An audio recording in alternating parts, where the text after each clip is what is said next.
warahmatullahi wabarakatuh. Perkenalkan kami dari kelompok 5. Dengan saya sendiri, Yova Yosefi sebagai moderator.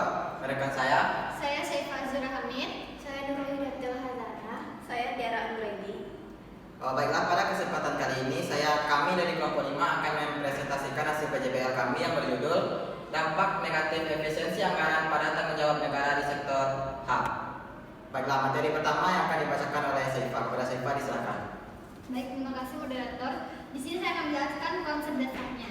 Dari studi kasus berkaitan dengan dampak kebijakan efisiensi anggaran terhadap pemenuhan tanggung jawab negara di sektor hak asasi manusia atau HAM, kebijakan efisiensi anggaran seringkali dilakukan pemerintah untuk mengoptimalkan penggunaan dana publik, mengurangi pemborosan dan menyesuaikan dengan kondisi fiskal negara.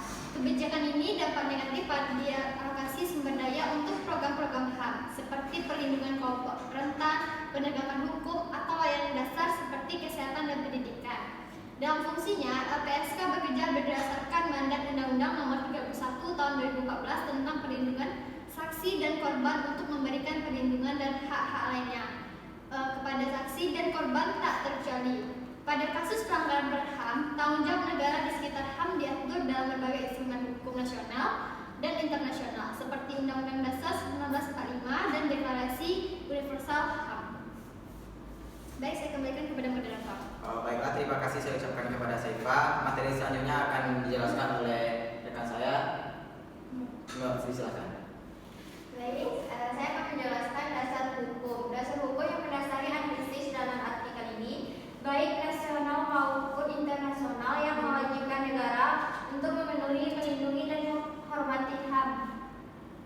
Deklarasi Universal HAM 1948 dan pasal 22 dan 25 mengatur hak atas jaminan sosial dan standar hidup yang layak yang dapat terdampak oleh pemotongan anggaran.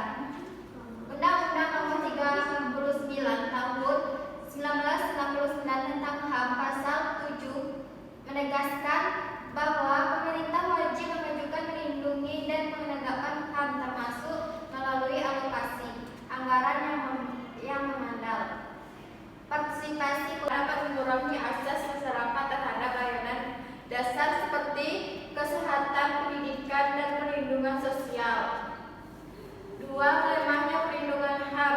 Lembaga HAM seperti Komnas HAM dan Ombudsman bisa kehilangan kapasitas kinerja karena pemotongan dana, sehingga pengawasan terhadap pelanggaran HAM seperti diskriminasi, kekerasan, atau ketidakadilan sosial bisa meningkatkan tanpa penanganan serius.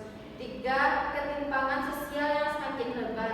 Efisiensi anggarannya tidak dapat sasaran dapat memperburuk kesenjangan karena kelompok marginal seperti buruh korban kekerasan. Hal ini bertentangan dengan prinsip non-diskriminasi dalam Undang-Undang Nomor 39 Tahun 1999 tentang HAM. Sekian dari saya kembali ke moderator. Baiklah, terima kasih saya ucapkan kepada Nur. Materi selanjutnya itu akan dijelaskan oleh Tiara. Kepada Tiara disilakan.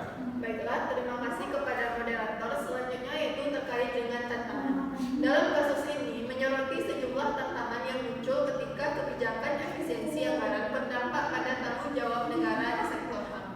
Yang pertama yaitu konflik antara efisiensi anggaran dan kewajiban HAM.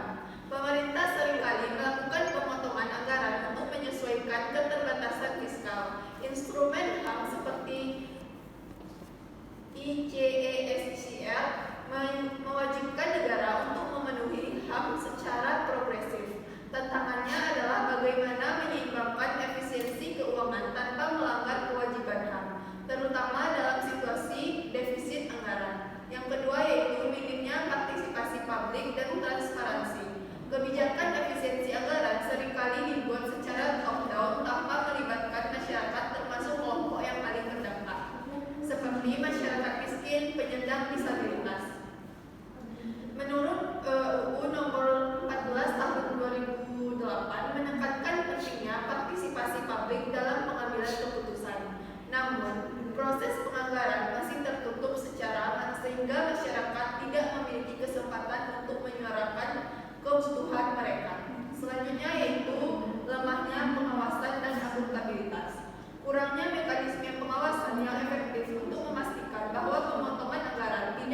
Kebijakan efisiensi anggaran bertujuan mengoptimalkan penggunaan dana publik. Namun jika tidak dirancang dengan hati-hati, dapat mengurangi alokasi program hak asasi manusia, seperti perlindungan kelompok rentan dan layanan dasar kesehatan serta pendidikan. Negara memiliki kewajiban hukum nasional dan internasional untuk melindungi dan memajukan HAM, sehingga pemotongan anggaran harus dilakukan secara transparan, partisipatif, dan tidak mengurangi hak asasi masyarakat. Tantangan utama meliputi konflik antara efisiensi anggaran dan kewajiban HAM, minimnya partisipasi publik dalam pengambilan keputusan, serta lemahnya pengawasan dan akuntabilitas lembaga HAM. Dampak dari pemangkasan anggaran ini berpotensi mengurangi layanan publik esensial, melemahkan perlindungan HAM, dan memperlebar ketimpangan sosial, terutama bagi kelompok marginal. Oleh karena itu, efisiensi anggaran harus seimbang dengan komitmen negara untuk menjamin hak asasi dan keadilan sosial bagi seluruh warganya. Baiklah, mungkin sekian dari presentasi dari kelompok kami. Apabila ada salah kata, saya ucapkan mohon maaf. Saya akhiri. Assalamualaikum warahmatullahi wabarakatuh.